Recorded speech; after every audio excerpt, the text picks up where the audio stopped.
Hola amigas, hola amigos, hoy día tenemos este tremendo tema de la parte número 2 ya de nuestro video del periodo conservador y liberal y vamos a terminar el día de hoy con este tremendo periodo, el periodo liberal 1861 y 1891.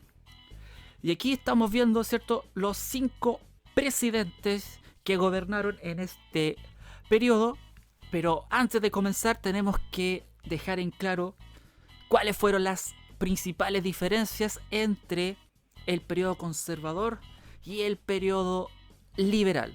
Lo primero que tenemos que tener en claro es que los liberales tenían un pensamiento muy, pero muy distinto a los conservadores. Y ellos quisieron.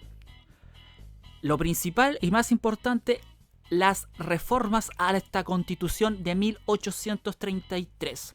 Tenemos que acordarnos que los conservadores buscaban un gobierno centralizado, muy concentrado en el presidente, con amplias atribuciones, incluso hasta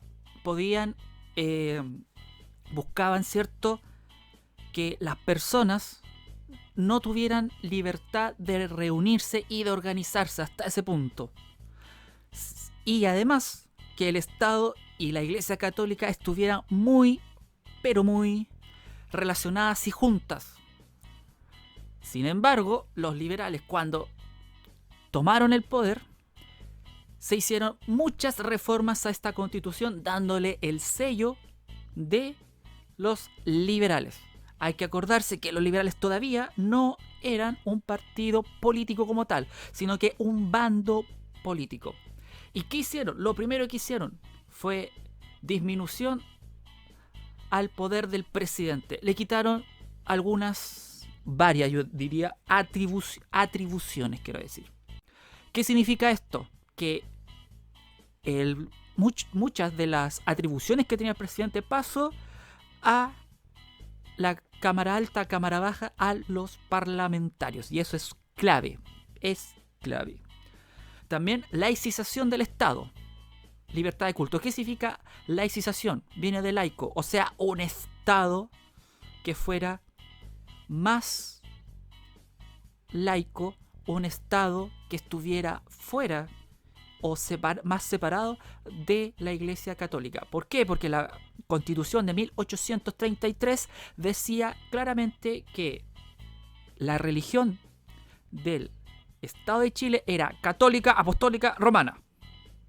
Sin embargo, ahora había libertad de culto. Por fin, las personas de otras religiones, sobre todo evangélicos, protestantes, podían ejercer su religión sin ningún problema. Después hicieron las leyes laicas, que lo vamos a ver más adelante. Y aquí con esto le quitaron muchas atribuciones y mucha importancia a la Iglesia Católica, cosa que obviamente no le gustó. También tenemos la prohibición de la reelección del presidente. Hay que acordarnos que el periodo conservador se le llama los decenios conservadores porque los presidentes duraron 10 años, pero en realidad duraban 5. Pero se podían reelegir. Acá no, prohibieron la reelección del presidente. Y además buscaron equilibrar los poderes del Estado, ejecutivo, legislativo, judicial, fueran más equilibrados. Y hay que acordarse que con los conservadores el poder del presidente era más que el poder legislativo y judicial. Y también decretaron libertad de reunión, asociación y de educación. Aquí vamos viendo ya las reformas que estuvieron haciendo. En el ámbito del poder ejecutivo tenemos, como ya lo dijimos, la eliminación de la reelección inmediata del presidente de la República. Se limita la facultad del presidente para decretar estado de sitio. Antes sobre todo con el gobierno Portales, cualquier cosa que había alguna protesta a los liberales, estado de sitio, estado de sitio, estado de sitio, estado de sitios para todos. Ahora no era tan así. Poder legislativo no pueden ser elegidos como diputados los jueces, intendentes y gobernadores, que eso sigue hasta hoy. Se simplificó el proceso de acusación a un ministro de Estado de manera de facilitar la fiscalización del Poder Ejecutivo. Y esto es importante, ya que antes con los conservadores no se podía hacer o era muy difícil acusar a un ministro de Estado si cometía algún error. Libertades individuales. Derecho a reunirse sin previo aviso y sin armas. O sea, por fin, antes había que pedir permiso. Derecho a asociarse sin permiso previo. O sea, hacer asociaciones, qué sé yo, centro madre, como se dice, algún... juntarse a tomar algo, qué sé yo. Por fin se podía hacer, o de asociarse a hacer una asociación de algo, de maestros a la construcción, de profesores, por fin se podía hacer. Libertad de enseñanza y de imprenta. Ahora las personas podían educarse en un colegio católico, un colegio del Estado.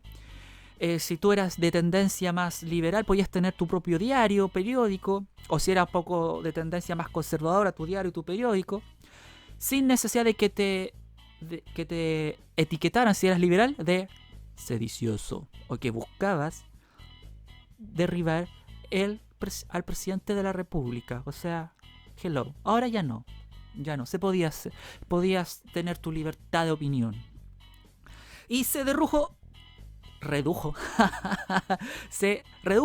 a 1 año el tiempo de residencia para tener la ciudadanía, o sea, para los extranjeros. Y el sistema de sufragio, esto es muy importante, muy importante. Se otorgó el derecho a voto a hombres mayores de 21 años que supieran leer y escribir, eliminando el requisito de renta, porque con los conservadores tenías que tener plata para poder ir a votar. Ahora no, solamente mayor de 21 años y que supieras leer y escribir, sin necesidad de que ganaras dinero, podías ir a votar. Antes con los conservadores no, tenías que tener plata, un bien raíz o estar casado. ¿Eso es democracia, eso es libertad? No lo sé, yo creo que no. Y por último se modificó la ley de elecciones para evitar fraudes. En materia económica, tenemos una bonanza económica. Yacimientos de plata que se encuentran, por fin, cobre, salitre. Sin embargo, esto llevó a problemas con Perú y Bolivia. La Guerra del Pacífico. La Guerra del Pacífico tenemos acá. ¿Por qué? Porque Chile limitaba con Bolivia en el norte. La frontera era en el río Loa. Entonces ahí se hicieron unas negociaciones que nosotros lo vamos a ver más adelante. Unas negociaciones que el paralelo tanto, pero fue una total estupidez. Esas fronteras que se decretaron, que se fijaron. Entonces se transformó en un tremendo chanchullo y llegamos a una guerra la Guerra del Pacífico. Sin embargo, fue una bonanza económica para Chile en este momento, sobre todo cuando se ganó la Guerra del Pacífico, porque nos quedamos con casi todo el norte actual que conocemos hoy en día, con la mayoría de los yacimientos de salitre, de cobre, incluso de guano, y Chile empezó a crecer económicamente hablando y también territorial. Las leyes laicas. ¿Qué significa esto? Cruz, cristianismo, católico, no moneda. ¿Qué significa esto? Que el Estado se iba a hacer cargo por fin de una vez por todas de muchos asuntos que eran exclusivamente de la Iglesia Católica. ¿Qué significa esto? ¿Que el Estado era ateo?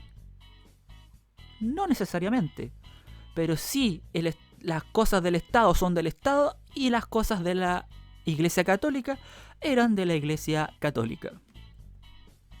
Aquí tenemos a uno de los presidentes que dice: el haber laicizado las instituciones de mi país, algún día lo agradecerá mi patria. En esto no he procedido ni con el odio del fanático ni con el estrecho criterio de un anticlerical. He visto más alto y con mayor amplitud de miras el grado de ilustración y de cultura a que ha llegado Chile. Merecía que las conciencias de mis ciudadanos fueran liberadas de prejuicios medievales. He combatido a la Iglesia y, más que a la Iglesia, a la secta ultraconservadora, porque ella representa en Chile lo mismo que el partido de los beatos y pechoños, el obstáculo más considerable para el progreso moral del país. O sea, lo que quiere decir es que el Estado es laico y nos modernizamos. Eso quiere decir, en el fondo, ¿ya? Esto no quiere decir que la iglesia sea mala o que la iglesia católica, apostólica, romana hay que dejarla de lado completamente. No. Lo que es de la iglesia es de la iglesia y de lo que es del Estado es del Estado. ¿Y qué significó esto? Que se crearon leyes laicas. O sea, los cementerios laicos. ¿Qué significa esto? Que los cementerios eran administrados y eran, no solo administrados, sino que eran de la Iglesia Católica Apostólica Romana. O sea, si tú eras evangélico, ¿te podías sepultar en un cementerio católico? ¡No! No podías. No podías, simplemente no podías. O sea, ¿te tenías que enterrar en el patio de tu casa? Sí. Quizás en algún cementerio católico podría haber unas fosas comunes. Quizás, a lo mejor. No lo tengo claro. Pero si eras evangélico, que eran los casos, los menos, sí, los menos, te podías enterrar quizás en un cementerio clandestino por ahí o en tu casa. O sea, horrible. Pero los católicos sí tenían grandes cementerios donde poder sepultar a sus difuntos. Entonces los cementerios laicos estableció que, independiente de la religión, los muertos podían ser enterrados en los cementerios estatales. Antes de esta ley, los no católicos debían ser enterrados en cementerios especiales, sí, o en sus casas. Y esto, chiquillos, esto trajo algo muy, pero muy... ¿cómo se puede decir? No encuentro la palabra, pero se puede decir que es curioso que se transformó en el tráfico de muertos, porque se trasladaban del hospital, del cementerio católico, los sacaban y los llevaban al cementerio estatal, o del cementerio estatal al cementerio católico. Tráfico de muertos. Es algo muy interesante e investigable. Vamos a hacer un video sobre eso. Ley de registro civil. Se creó el registro civil. ¿Qué significa esto? Que el registro civil sería encargado de llevar el registro de los nacimientos, matrimonios y muertes, quitándole esta atribución a la Iglesia Católica. O sea, si tú querías un certificado de nacimiento, tenías que ir a la iglesia donde fuiste bautizado para que te dieran un certificado de que tú naciste, que tú existes. Pero ahora es potestad del Estado a través de la creación de este organismo del registro civil. Certificado de matrimonio, también tenías que ir a una iglesia a obtener ese certificado. Ahora no. Y las muertes también eran de la iglesia. O sea, raya para la suma, los católicos tenían cualquier poder, pues, cabrón, cualquier poder. Manejaban la vida prácticamente, pero ahora ya no. Porque el Estado se hace cargo de estas cosas. ¿Se van dando cuenta? Y también la ley del matrimonio civil. Esto, sí, chiquillos y chiquillas, quiero que tengan claro que esto no significa que la Iglesia Católica dejó de casar. No. Esto quiere decir que también se va a crear un matrimonio a través de una ley que va a regular las uniones de las parejas, hombres y mujeres, en este tiempo, que también se va a poder usted casar por el civil para que el Estado registre su unión. ¿Ya? Eso quiere decir, estableció que solo los matrimonios celebrados por el Estado tendrían validez legal. Eso quiere decir. O sea, ¿me quieres decir que el matrimonio por la iglesia no es legal? No es legal. No es legal. Validez legal, eso quiere decir. Pero validez religiosa sí tiene, obvio que sí. ¿Ya? Acuérdense, el Estado para acá y la iglesia para acá. Entonces, el Estado tendría la validez legal en los matrimonios, permitiendo además que las personas decidieran celebrar su unión a partir de las normas de su religión. Si tú eres evangélico, podías casarte con la iglesia evangélica y además por el civil, ningún problema. ¿Qué sucesos relevantes en el periodo liberal? ¿Qué cosas sucedieron? La Guerra del Pacífico, la ocupación de la Araucanía, que es el tremendo temazo, un temón que le vamos a dedicar un video exclusivo para esto, también para la Guerra del Pacífico, el exterminio Selknam y la Guerra Civil de 1891 que llevó al fin del periodo liberal. O sea, sucedió la Guerra del Pacífico, ocupación de la Araucanía, el exterminio Selknam que terminó prácticamente casi como en el siglo, a principios del siglo XX, y la Guerra Civil de 1891. O sea, la ocupación de la Araucanía se hizo entre medio de la Guerra Civil, la Guerra del Pacífico.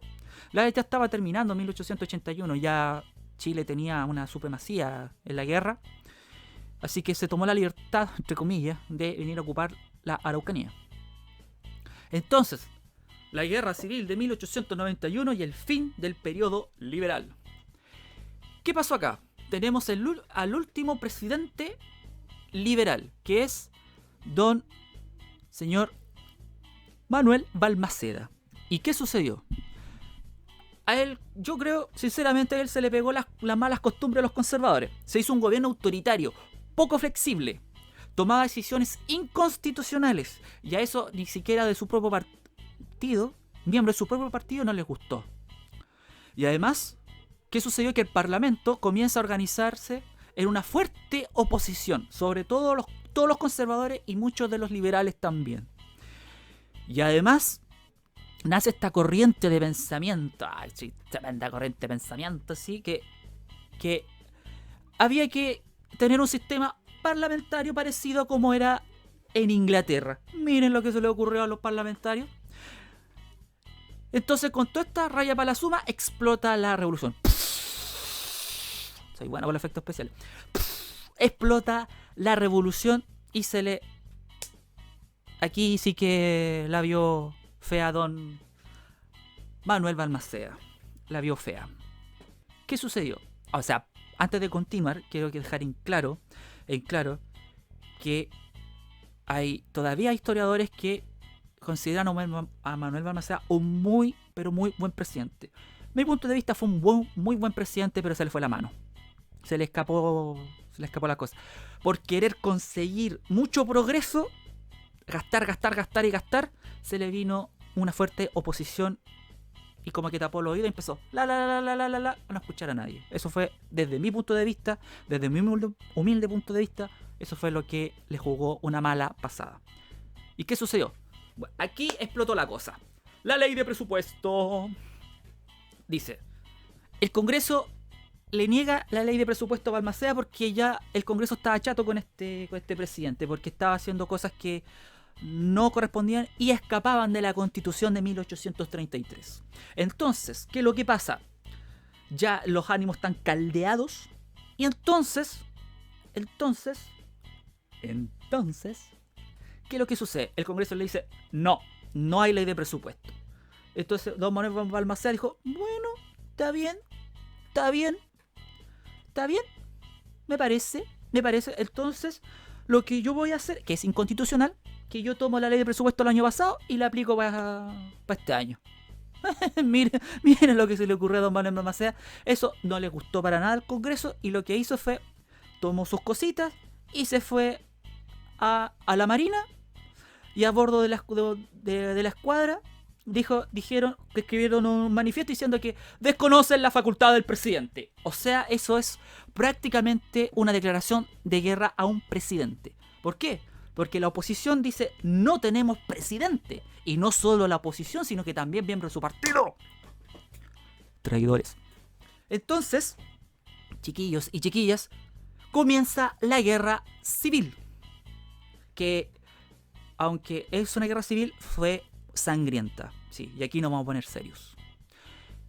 Bandos enfrentados. Los congresistas, o sea, oposición a Manuel Balmaceda, y los balmacedistas. ¿Quiénes eran los congresistas? Los del Congreso, obvio. Pero, ¿quién era el brazo armado de los congresistas? El ejército, la armada y los menores reclutados. ¿Qué significa menores reclutados? Tranquilo, ya vamos para allá. Y los balmacedistas, la otra facción del ejército, que fueron leales al presidente de la República. Entonces, ¿cómo se desarrolló y el fin de la guerra civil? Bueno, los congresistas no encontraron nada mejor que irse al norte y apoderarse de las minas de salitre y algunas de cobre. ¿Por qué? Porque había que asegurar la plata, pues chiquillos. Si todo esto es plata al final, pues. Si esto es así, pues chiquillos. La plata mueve casi todo. Menos el amor. Entonces, ¿qué significa esto? Que marchan al norte, encuentran gran apoyo, sobre todo de los mineros. Mineros reclutados. Entonces, ¿qué significa? Que marchan al norte, encuentran gran apoyo, se apoderan de las minas de salitre y de cobre, porque ahí tienen platita para financiar esta guerra civil, y se enfrentan en el mar y en tierra. Pero hay dos batallas que fueron decisivas: la de Concón y de Placilla. Y esto aquí fue decisivo para el triunfo congresista. O sea, Balmaceda perdió. Entonces, ¿qué había que hacer? Pues cuando tú pierdes una guerra civil tienes dos opciones: ir a morir a la batalla o rendirte. Y él se rindió. Renuncia a su cargo el 29 de agosto de 1891 y entrega el poder al general Manuel Baquedano, que él no dura menos que un candy, y le entregó el poder a la Junta de Gobierno congresista y asume otro presidente que lo vamos a ver en otro video. Sin embargo, él lleva a su familia a la embajada de Estados Unidos y él se recibe asilo político en la embajada de Argentina y él se encierra y no quiere saber nada, pero nada de lo que está pasando. Nada, pero nada. Sin embargo, pasan los días y él comienza a leer los periódicos y ve que la gran cantidad de muertos que hay y las graves acusaciones que él recibe, y él sabía que si él se entregaba, él iba a ser quizás hasta torturado, porque era una guerra civil. Entonces, en una guerra, las guerras se terminan lamentablemente con muertes. Entonces él sabía que si se entregaba, lo más probable es que le iban a tomar a su familia, quizás a sus hijos, a su esposa, hijos, hijas, no sé. Porque cuando él se renuncia, saquea la residencia de los balmacedistas, que es más acaudalado, saquean todo. Y él sabía que también le iba a pasar lo mismo, que iba a ser torturado, ahorcado quizás, cómo le iban a matar. Entonces él, en un gesto, el